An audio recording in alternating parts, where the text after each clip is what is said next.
Hi there, it's Catherine from KeyCat Training. Welcome to tip number 4 of making your company more profitable and productive.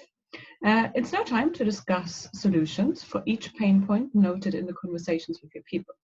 This will help you to turn restricting rules into frameworks that guide and support people going forward. For example, and I'm going to have a look at my list here. A restricting rule, for example, is people need to work between 8 a.m. and 6 p.m. And a new framework could be teams need to make sure the phones are covered during this time and decide working hours between them. Another rule for this would be people need to be in the office at least 4 days a week. And the new framework could simply be everyone can work from home whenever they want to. Another rule could be every employee meets with their manager once a week. Teams meet at least once every 2 weeks.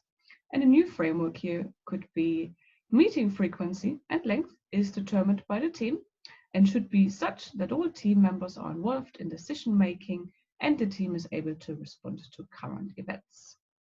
Another restrictive rule that you might have in your business at the moment, or other businesses of course have, is that absenteeism is not to exceed 3.5%. Oh, that's a very particular number.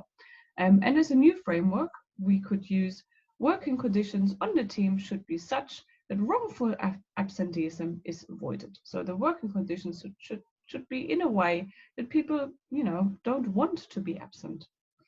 Another rule could be that managers decide when teams collaborate. Yeah, some managers are quite protective over their teams and the time the teams spend with other people. And a new framework that you could discuss and agree on could here be teams decide when they need and can offer each other help.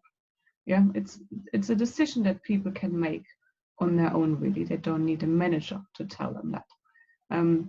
Another one is quite frequently used in any business where there's quite a clear hierarchy of senior management, middle management, and then employees. And that's a rule that really blocks a lot of projects being delivered on time or even being delivered at all, because it creates a kind of like a funnel, a roadblock for decisions.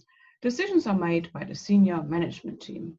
Well, as a framework, you can now use, for example, teams make their own decisions by consensus and consult other teams should they be affected by the decision. Now, I know that's quite a brave one to make, but these are just examples, for how your teams could work better.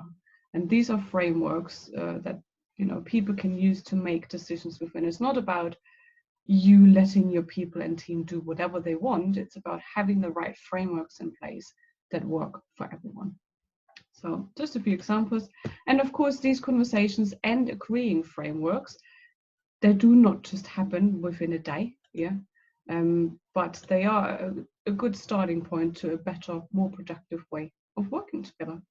Come back tomorrow for tip number 5. Bye-bye.